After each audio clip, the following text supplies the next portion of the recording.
صلی اللہ علیہ وسلم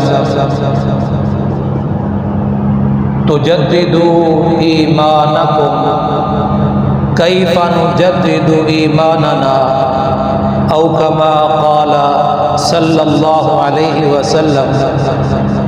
اللہ کے رسول صلی اللہ علیہ وسلم نے فرمایا، اپنے ایمان کی تجدید کرتے رہا کرو، اپنے ایمانوں کو تازہ کرتے رہا کرو۔ صحابہ نے پوچھا، یا رسول اللہ کیف نجدد ایماننا، ہم اپنے ایمان کو تازہ کیسے کریں، ہم اپنے ایمان کی تجدید کیسے کریں؟ تو آپ صلی اللہ علیہ وسلم نے جو بات فرمائی ہے وہ ابھی سنانے سے پہلے آپ کی توجہ کی ضرورت ہے۔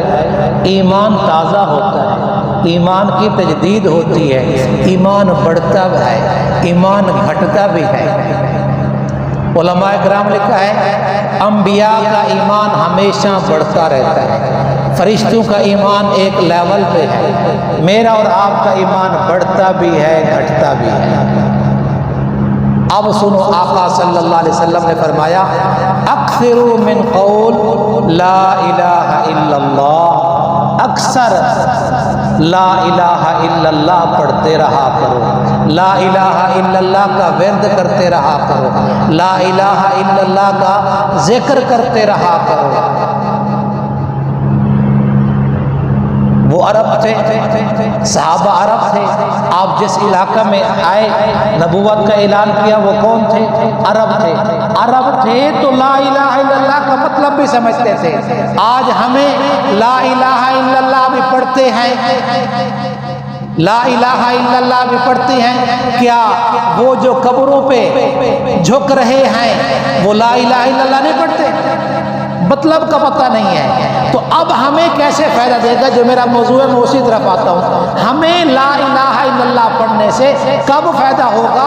تب فائدہ ہوگا جب ہم اس کے مفہوم کی دعوت دیں گے، اس کے مفہوم کا تذکرہ کریں گے، اس مفہوم کو دوسروں تک پہنچائیں گے۔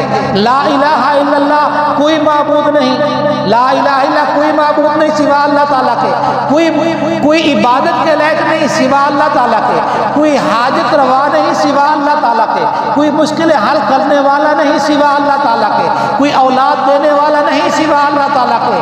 اللہ تعالیٰ جو چاہے کرتا ہے، ساری دنیا مل کر کچھ کرنا چاہے تو کچھ بھی نہیں کر سکتی جب تک کہ اللہ تعالیٰ کی مشیت نہ ہو۔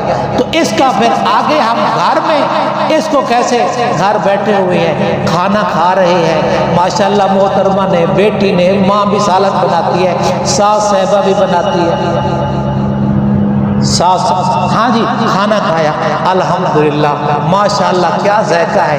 اللہ تبارک و تعالیٰ نے کیسی کیسی نعمتیں بنائی ہیں۔ گاڑی پہ بیٹھے ہوئے ہیں، ماشاءاللہ گاڑی کیسے دوڑتی جا رہی ہے، اللہ تعالیٰ کی قدرت، اللہ تعالیٰ کی نعمت، اللہ تعالیٰ کی ہاں جی تجارت کر رہے ہیں، آپ پریشان بیٹھے تھے، کوئی ایسا گاہک آ گیا، کوئی ایسا آدمی آ گیا جس سے کوئی ڈیلنگ ہوئی، آپ کی وہ پریشانی ختم ہوئی، تو یہ پریشانی کس نے ختم کی ہے؟ اللہ۔ اس طرح اللہ تبارک و تعالیٰ، چلو کوئی نہیں ہے، گھر سے نکلے ہیں، آپ کو اوپر دیکھا، آپ کی تمنا تھی بارش ہو، اوپر دیکھا بادل نظر آ رہے ہیں، الحمدللہ اللہ تعالیٰ انشاءاللہ بارش دے گا، یہ انشاءاللہ۔